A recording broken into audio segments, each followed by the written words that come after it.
코로나19 사태를 겪어내고 있는 한국교회. 좀처럼 끝나지 않는 코로나19에 대처하고 이후의 상황을 준비해야 하는 시점에 놓여 있다. 비대면과 비접촉을 키워드로 한 새로운 표준이 속속 등장하고 있는데 포스트 코로나 시대를 준비하며 신앙생활에 요구되는 새로운 표준은 어떤 것일지 알아본다.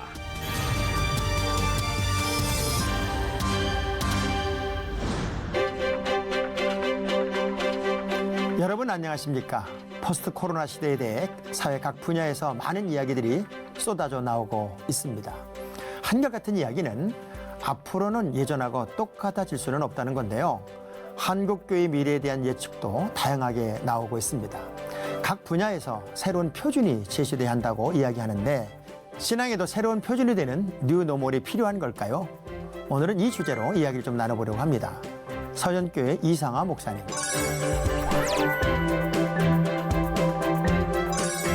미래교회 인재연구소 소장 최현승 목사님.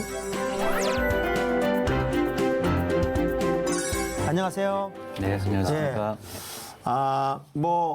코로나 그냥 이제는 일상이 되어버린 이야기들인데 2020년도 봄이 어느 해보다도 좀 따뜻하고 온화한 봄은 아니었던 것 같아요. 어떤 분들은 강제적인 휴식도 했고 그리고 나름대로의 그림도 여러 가지 그렸을 텐데 두 분은 어땠어요? 두 분은 이 코로나 봄을 어떻게 지내고 계셨습니까?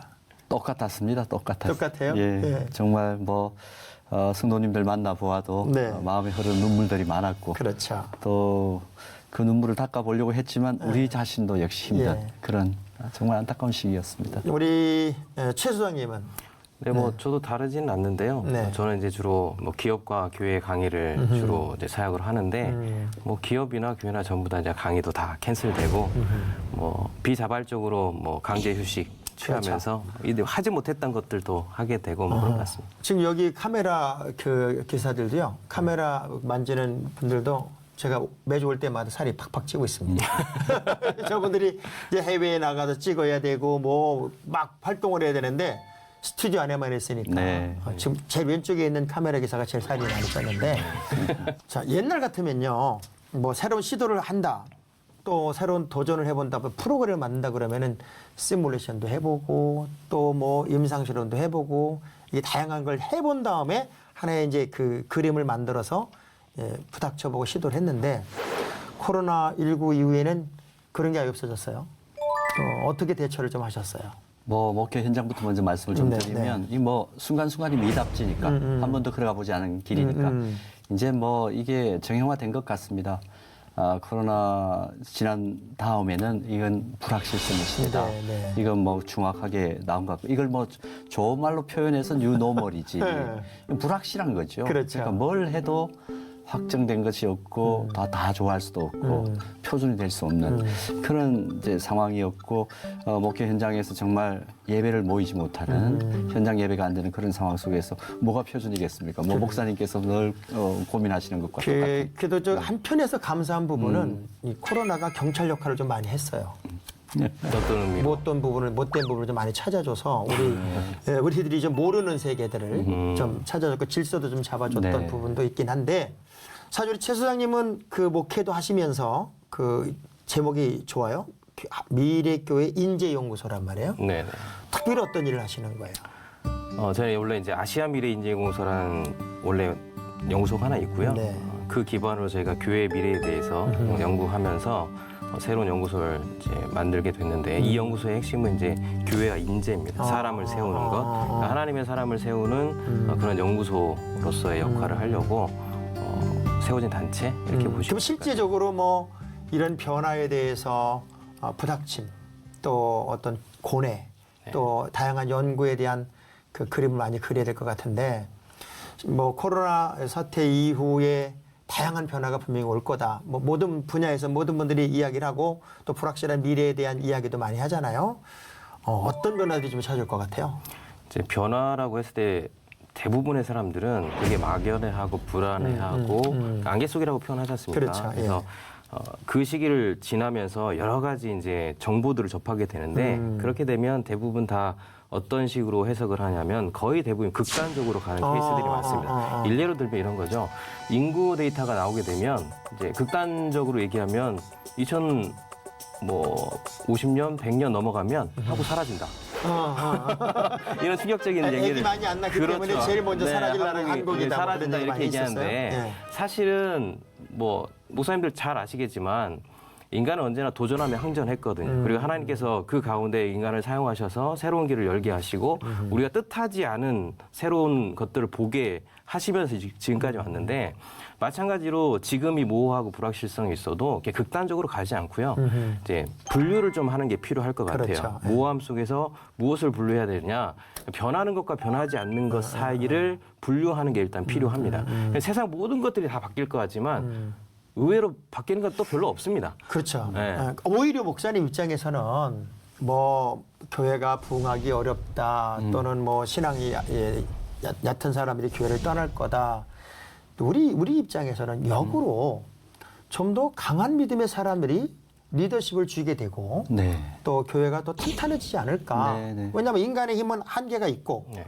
또 하나님의 전능하심 속에 다시금 인간이 이제 귀하지 않을까는 그런 생각도 하는데 어떻게 생각하세요? 네, 맞습니다. 그 대체적으로 근데 사회 흐름이 너무 극단 본능, 그렇죠. 그다음에 부정 본능 이런 기제가 많이 작동을 하니까 이번 사건을 통해서 이제 교회는 뭐 사멸할 거다. 그러니까. 그렇게 얘기하지만 오히려 최 소장님 말씀하신 대로 오히려 그 속에서 그럼에도 불구하고 하나님께서 우리에게 허락하신 여러 가지 어떤 상황 속에서 새로운 도전과 또 새로운 어떤 정말 풍선 효과로서가 아니라 예. 새로운 어떤 도전을 통해서 새로운 전략을 구축해 나가는 오히려 이걸 통해서 사람들에게 효과적으로 더 복음을 전할 수 있고 또 사람들이 더 복음에 대해서 매력을 느낄 수 있는 그런 기회가 충분히 되지 않을까 그 생각합니다. 다양성에 대한 그 어떤 그 우리가 아니다고 하는 프레임 대신에 이 교회가 앞으로는 분명히 좀 더 다양한 어떤 복음 제시의 방향성이나 프로그램을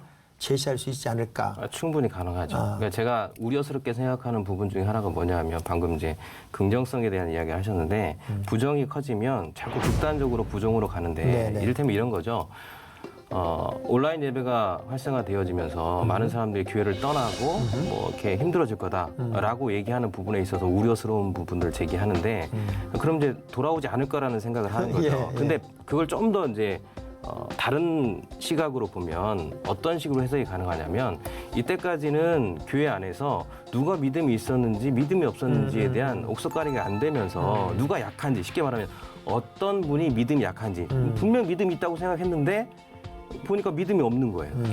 그러면서 어떤 생각을 전환이 가능하냐면 내가 생각했던 이분의 믿음이라는 것은 좀 더 훈련이 필요하고 케어가 필요하고 섬김이 필요한 그런 사역의 영역으로 우리가 잡을 필요가 있겠구나라고 바꿔 생각하면 부정이 아니라 이제 긍정의 사역으로 보는 거죠. 교회가 무엇을 해야 될지 어떻게 해야 될지 어떻게 다가가야 될지 어떤 사역을 펼쳐질지에 대한 어떤 그림을 그릴 수 있는 것으로도 충분히 해석이 가능하다. 근데 사실 뭐 교회들이 뭐 큰 교회들 몇몇 교회는 실제적으로 주일 예배 뭐 온라인 예배도 드리고 뭐 실시간 중계도 했지만 전 교회가 그렇게 하기는 이제 사실은 이런 상황이 벌어지지 않았으면 네. 불가능한 거였단 말이에요. 그런데 뭐 5명이 모이든 10명이 모이든 이제는 온라인 예배라는 것이 하나의 일상화됐고 또 교회 입장에서는 다양한 도전에 가능성을 다 가지고 있구나 하는 생각도 했을 텐데 이제 교회 안으로 이렇게 들어와 보면 실제적으로 많은 것들이 이제 부닥쳐야 될 거란 말이죠.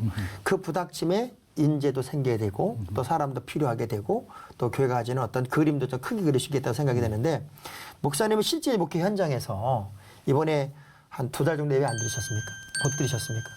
물론 이제 병행은 했지만 그러니까 성도들이 오는 예배는 못 드린 거죠. 거의, 예, 못 드렸고. 성도들이 자연스럽게 오는 예배는 거의 못 드린 거죠. 근데 그거 못 드린 대신에 교회는 또 발전된 부분이 있죠. 그렇죠. 그리고 이제 어떤 의미에서는 이건 재정과도 직결되는 문제인데 역시 뭐 사람과 재정은 함께 가는 것이니까요. 또 전략도 함께 가는 것이니까 지금 항상 8대2 법칙을 얘기하지 않습니까? 네. 80%의 재정이 쓰여지는 그곳에 어떤 일들이 벌어지고 있는지를 예리하게 관찰을 하면 새로운 전략을 세울 수가 있는 거거든요. 그러니까 지금 이제 모이는 것에 80%의 재정을 썼다면 이제 흩어졌을 때 이 성도들이 신앙생활을 잘 할 수 있도록 우리는 어떻게 재정을 쓸 것인가 이걸 지금 고민하는 거죠. 이게 세상 사람들은 이제 처음에 교회가 이 사태가 벌어지니까 뭐 헌금 때문에 뭐 자꾸 모인다 얘기를 했는데 실제적으로 교인들은 온라인으로도 헌금할 수 있고 또 얼마든지 교인의 그 역할을 하는데 그 세상 사람들이 오해죠. 그렇게 따지면 뭐 불교가 불교 석가탄신을 뒤로 미루면서까지 네. 그 일을 한다면 그거는 뭐 연등에 대한 또 헌금을 모금하는 거 아니겠냐 이렇게 말하는 것도 똑같은 얘기란 말이죠. 그렇죠. 그러니까 그거는 어떤 이분법적이고 너무 극단적으로 나가는 그렇습니다. 일들일 것 같고 이 이제 온라인 예배가 보편화되다 보면 우리가 이제 교인이 몇 명이냐 몇 명이 예배했느냐라고 보다는 조회수가 몇 개냐 이런 문제를 자꾸 묻게 되는데 교인 수를 자꾸 구독자 수로 이제 하는 거에 대해서 우리가 뭐 거부감을 가져야 될까요? 아니면 그것도 긍정적으로 봐야 될까요? 저는 그 부분에 앞서서 중요한 건 이게 장기적으로 갈 만한 변화의 요소냐 아니면 단기적으로 끝날 요소냐라는 것들을 좀 구분해 볼 필요가 있는 네, 거고요. 네. 장기적으로 갔을 때는 그게 어떤 형태로 새로 변화가 될 것인가를 좀 추적해 보는 게 필요한데 지금의 상황에서는 온라인 쪽으로 가는 힘이 상황 때문에 그렇죠. 간다라고 본다면 결국에는 이 상황이 해제됐을 때 지금 2차 대유행 끝나고 3차까지 가고 나면 대체적으로 이번 코로나 사태가 2021년 5월 이후가 돼야 종식된다라고 본다면 그때 이후부터는 뭐 구독자가 어느 정도 되냐, 온라인에 얼마나 힘이 있느냐가 아니라 어떻게 하면 본질로 돌아갈 거냐라는 문제로 갈 가능성이 높고요. 이제 그 이후에 이제 온라인이 과연 이제 교회로서의 역할을 할 수 있느냐라는 부분에 대한 새로운 하나 파트로서 생각을 해야 되지 이걸 온라인과 오프라인을 한꺼번에 뭉쳐서 보면 되게 혼란스럽거든요. 그렇죠. 네. 그러니까 결국은 이제 교회가 다양성에 대해서 어떻게 대처해 나가느냐에 대한 훈련의 과정으로 네, 이거를 좀 잘 지나갔으면 좋겠다. 왜냐하면 이거보다 더 센 게 또 올 수도 있잖아요. 그렇습니다. 그럴 때라도 언제든지 교회는 다양한 방어를 할 수 있고 다양한 어떤 대책을 가지고 있을 수 있다는 그런 훈련의 기간으로 삼는 것도 굉장히 좋겠다는 생각이 드는데 예. 뭐 자꾸 사람과 사람이 대면하는 거에 대한 두려움은 요 코로나 사태까지겠죠? 두려움은 이번 사태가 끝이겠지만 비대면의 필요성은 커지겠죠. 앞으로도. 네, 그러니까 비대면이라는 게 이번 코로나 때문에 나타난 건 아니고요. 이전부터 사실 있었지 않습니까? 네. 쉽게 얘기하면 뭐 너튜브라는 것도 이미 활성화 이전부터 돼 있었는데 이 코로나가 이제 촉발된 현상 때문에 이제 모든 전 세대가 유튜브나 온라인 예배에 대해서 거부감을 덜하게 하는 자극제가 됐다라고 본다면 근데 이후에는 이제 그런 것들이 어떻게 사용될지 근데 비대면이 가지는 가장 위험한 요소를 이제 마지막 시대가 되면은 뭐 암보다 더 무서운 게 그 우울증이다 하는 얘기를 네. 하는데 이제 사람과 사람이 만나는 게 점점점 멀어지고 또 사람과의 관계성이 이렇게 무너지기 시작하면 좀 더 고립되는 그런 것도 좀 강화되지 않을까요? 결국은 이제 사람은 영성체이기 때문에 관계적 영성을 뭐 얘기하지 않을 수가 없죠. 네. 일단 코로나가 딱 시작되고 난 뒤에 우리가 이 공포의 극단화로 밀고 나갔지 않습니까? 그렇죠. 그러니까 두려움이 뭐 많았고 또 목회자들도 이 두려움을 어떻게 치유할 것인가에 대한 설교를 참 많이 했던 것 같습니다. 그런데 이제 그러다 보니까 이 두려움을 해소하기 위한 여러 가지 심리적 기제가 또 발전하는 거죠. 혐오로 이제 나타났고. 그렇죠. 그 다음에 이 혐오가 되다 보니까 이것도 이 잘 말을 안 들으니까 이제 분노로 이제 표출이 돼가지고 사회적 비용을 많이 지금 감당해야 되는 그런 상황이 나왔고요. 그러다 보면 이제 이게 계속해서 상례화돼서 말 그대로 우울증이 되는 거죠.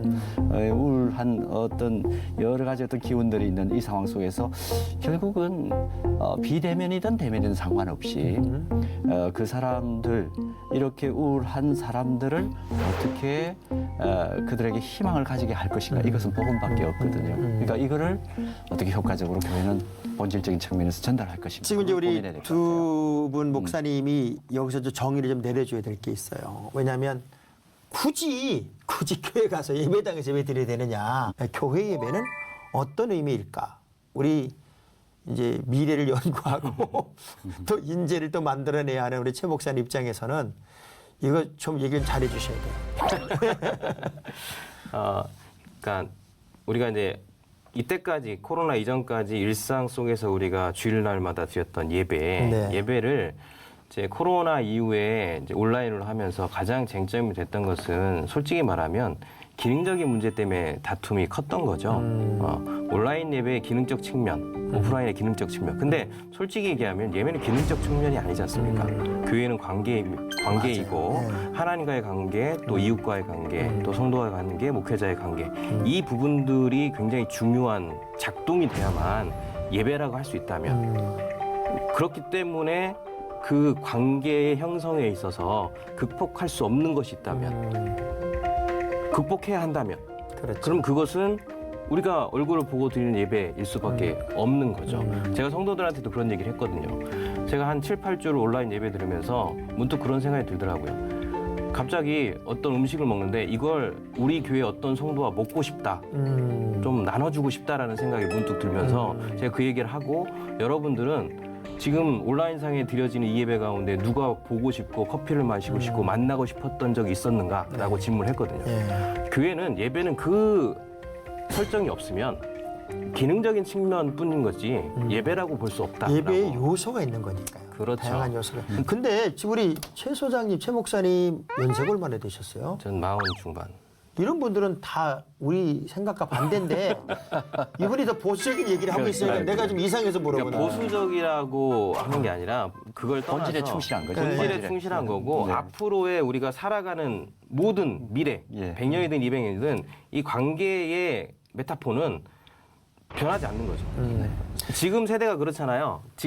요즘 00년 세대 혼자 있는 거 좋아하는데 놀라운 특징이 뭐냐면 같이 있는 것도 좋아해요. 근데 같이 있어야 되는데 혼자 있어야 돼요.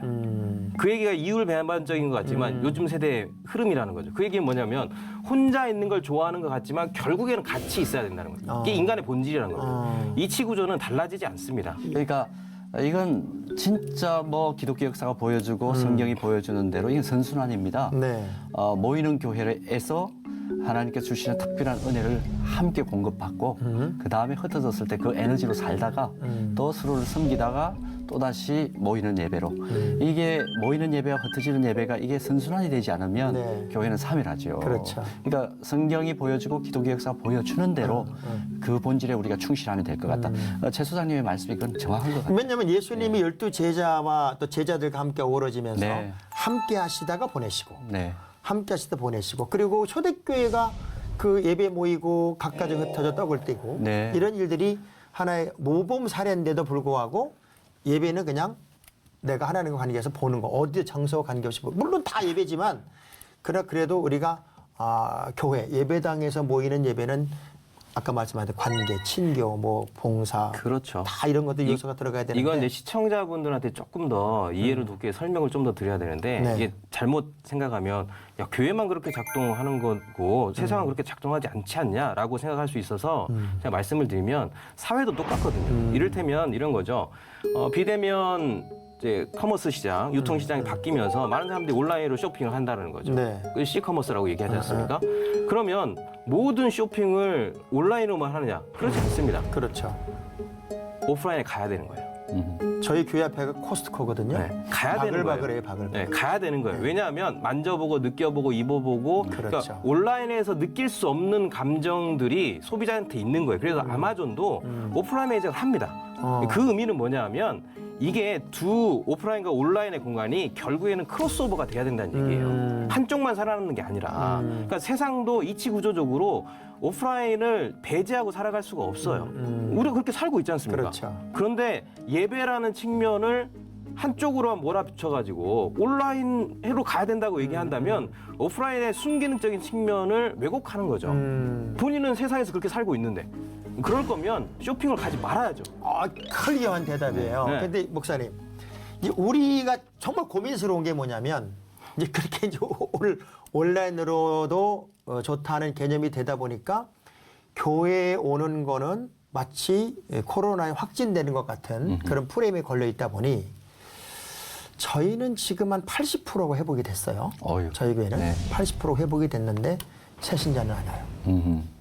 자, 이제 문제는 교회가 새 신자를 어떻게 온라인 예배가 활성화되면서 어떻게 전도할 수 있을까 하는 부분에 대한 고민이 또 등록과 훈련을 어떻게 해야 될까 하는 고민이 네. 참 많이 생기는데 어떻게 해야 될 것 같아요? 이건 정말 전략적인 것이 필요할 것 같습니다. 이제 저희들도 한 번도 경험해보지 못했던 일이니까 지금 새가족, 우리는 다행히 새가족들이 와요. 네.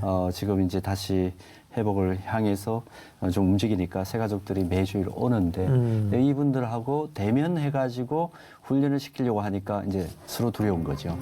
그래서 지금 일단 아주 조심해서 지금 하고는 있습니다만은 근데 실질적으로 그렇다면 그 사람들과 짧게 만났을 때 아주 임팩트하게 줄 수 있는 걸 해야 되느냐 아니면 진짜 말 그대로 온라인으로만 하다가 정말 그분이 감동을 받아서 오프라인에도 지속적으로 나오게 하느냐 여러 가지 지금 전략을 지금 짜고 있는 그런 상황인 거죠. 제가 한국교회에 좀 이제 말씀드리고 싶은 건 뭐냐면 지금 상황에서는 단계와 순서와 타이밍이 중요한 것 같아요. 그렇죠.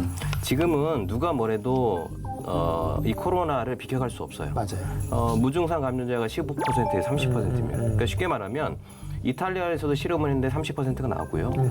미국에서도 20%가 나왔고요. 이번에 물류센터에서 나온 상황을 보더라도 20% 정도가 무증상일 거라고 추정을 해요. 그 얘기는 미니멈 15%, 평균 20%가 무증상이라는 거죠. 100명에 20명은 무증상이에요. 그 얘기는 앞으로는 동시다발적이 됐든 특별히 저희가 주목하는 건 이제 환절기, 가을로 넘어가는 10월, 11월 이후에 이제 면역성이 떨어졌을 때 폭발적으로 증가할 수 있는 가능성, 2차 대유행이 기때 오는 건데 그걸 피해갈 수 없다는 거죠. 뭐 미국이든 유럽이든 한국에 피해갈 수 없습니다. 그 얘기는 한국 교회도 그 안에 있다는 얘기니까 지금 중요한 건 뭐냐면 방역을 잘하는 거예요, 무조건. 사고가 터지면 안 돼요. 맞아요. 특별히 대형교회에서 문제가 발생하면 안 돼요. 이게 여론이라는 게 무서운, 여론 때문에 그런 건 아니지만 이미지도 중요한 거니까 일단 전략적으로는 방역을 잘하는 거, 무조건. 그거는 2021년 5월까지는 최소한 그렇게 해야 된다. 그러니까 수련회가 앞두고 있지 않습니까? 여름 수련회. 지금 모든 교회가 어떻게든 뭐 하루짜리든 무박 2일이든 어떻게든 하려고 하는데 좋단 말이죠. 해야 되는 거죠. 저도 해야 된다고 봅니다. 근데 철저히 방역을 잘해서 무리수 없이 넘어가는 것들이 첫 번째 전략. 그리고 10월, 11월에 2차 대유행이 있다면 솔직히 말했을 때 한국 교회가 올해 2020년에 사역할 수 있는 기간은 짧으면 3개월, 길면 4개월에. 근데 저는 올해는 수련회나 이런 그 주일 예배 이외에 공예배 이외에 다른 프로그램은 좀 안 했으면 좋겠다. 안 하는 게 가장 좋은 거죠. 안 했으면 좋겠다는 생각이 들고. 근데 다 우리 마음 같지 않습니까? 근데 저는 이제 제가 그 코로나 시작부터 한 번도 예배를 멈춘 적이 없어요. 네. 아주 매뉴얼을 계속 쌓은 거죠.